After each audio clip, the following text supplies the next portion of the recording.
if you saw my video where I made these, which were hollow and with the holographic picture of a dog in it.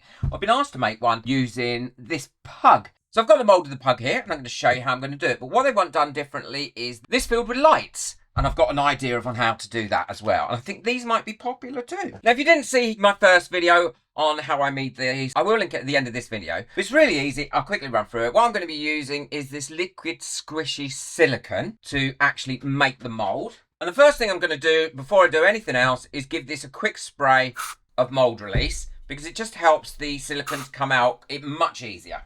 And this mixes up as a 1-to-1. I think I need 40 mils of this. If I haven't got it right to start with, it doesn't matter. I can always pour some more over the top. And now I can give that a mix in for a couple of minutes. So I've got this mixed up now. All I need to do is pour this in my mould. I'm going to pour a little bit in like that. And then give it a bit of squidgy widgy to make sure I'm getting it all the way around everywhere in that mould. And that should do it. And then fill that mould right up to the top and leave that to cure. It's quite cures really quickly. That'll probably be fully cured in about an hour and a half. So this should be now all lovely and cured. All you need to do is take this out, but be very gentle when you take it out, because the last thing you want to do is rip it. Although it is really stretchy and it is very, very sticky. And then once you've got it out of your mould, all you need to do is cover it in this fine glitter. And then it will no longer be sticky. Oh, it's so cool, look. It's so cool, little pug. I love him. And now what we need to do is we can stick a stick through him, like that.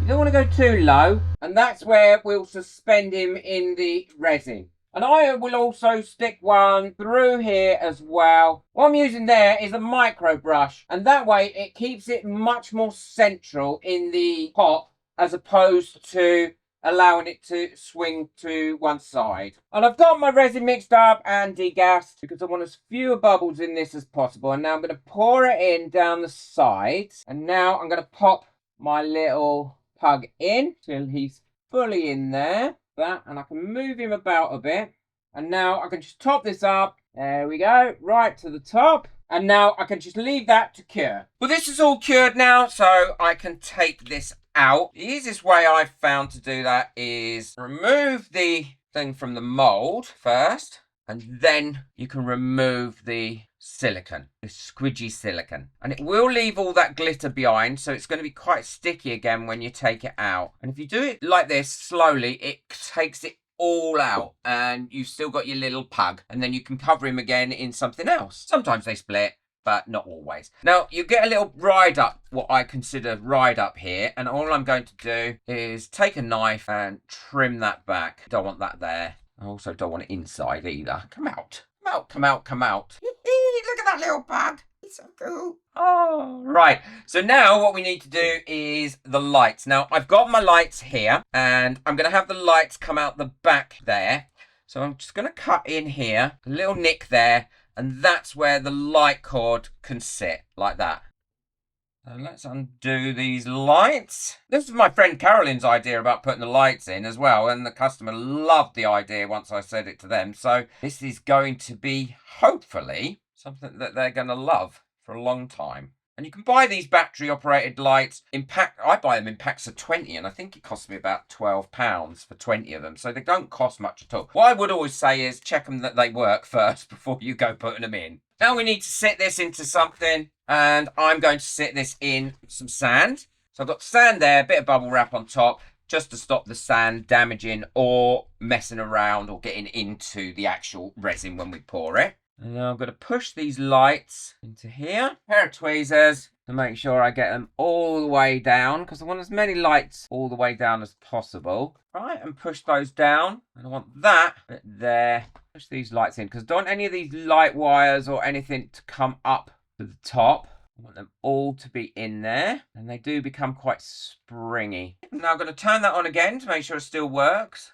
And then I'm going to push that into there, tape that on the side so it doesn't move around when I'm pouring the resin. And the batteries last a long time in these lights as well, which is always very useful. I had one going all over Christmas last year. So now all I need to do is mix some resin up now and pour that in there. So I've got my resin mixed up now, and all I'm going to do is pop a little bit of this glitter into this resin again. Ensure that we've got glittery filling, and also it'll help conceal any of those wires that we can see. Now all I need to do is slowly pour this in. I want to pour it in slowly because I want to make sure it runs into all of the gaps, covers all of the wires without introducing any additional bubbles. And there we go, that's that done. And now we can leave that to cure up overnight. Well, this is all nice and cured now, so I can take that out. Look at that. No run in there. And I want to put a felt bottom on this. So I need to cut a square of felt out. And this is that self-adhesive felt I use. And I use it ever such a lot now. Well, in fact, I use it all the time. I don't use anything else for putting felt on because I've just found it is the best option and it sticks really, really well. And it finishes off things lovely. All I need to do is remove the backing from that like that. Get my globe like that and push that on. Go. So that's all on. And now I can just go around with a sharp knife and trim that up. And if you haven't got a sharp knife, or if you don't want to use a sharp knife, then you can just go around with a pair of scissors and trim it up. Then we can have a look and see what it looks like all lit up with those little lights in. So there we go. That's all finished now. And I think that has come out really well. It looks great. Let's turn these lights on. Oh, and he lights up beautiful. What a lovely little night light that would make for someone, especially if they've got a pug. I think it's beautiful. It's got felt on the bottom now as well. So it just enhances what we've done before. And if you didn't see that video and you want to check it out, because I did all different sorts of dogs and things with that one, then I'll link it at the end here coming up now. Let me know in the comments what you think. Boot that like button, hit that subscribe button, but most of all, enjoy your resin. Take care. Bye. So if you're looking to see what comes in my kit, you get this extra large mat like this, and that's the size of the one I'm working on here. It is colossal. You get several pairs of nitrile gloves, always handy. You get pipettes as well. Love these pipettes.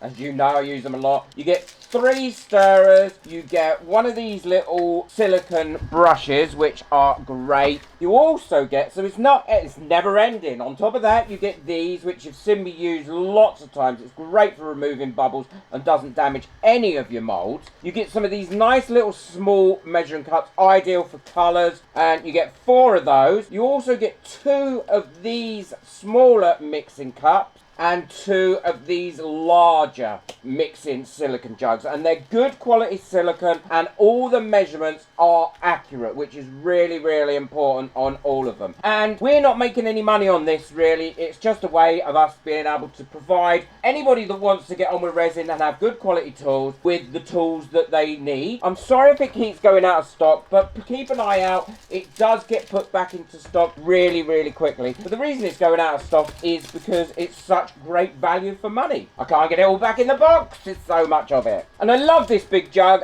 It really does make a lot of resin in there and can save you a great deal of time as well. And it's nice and open, so it's easy to mix. Now with all silicone, remember to clean it out. Don't leave your resin in there to cure up and that, because it will dry your silicone out and it will make your silicone molds brittle. And wipe your mats over as well once you're finished with them, and you'll get a lot longer life out of your mats. Again, links in the description of this video.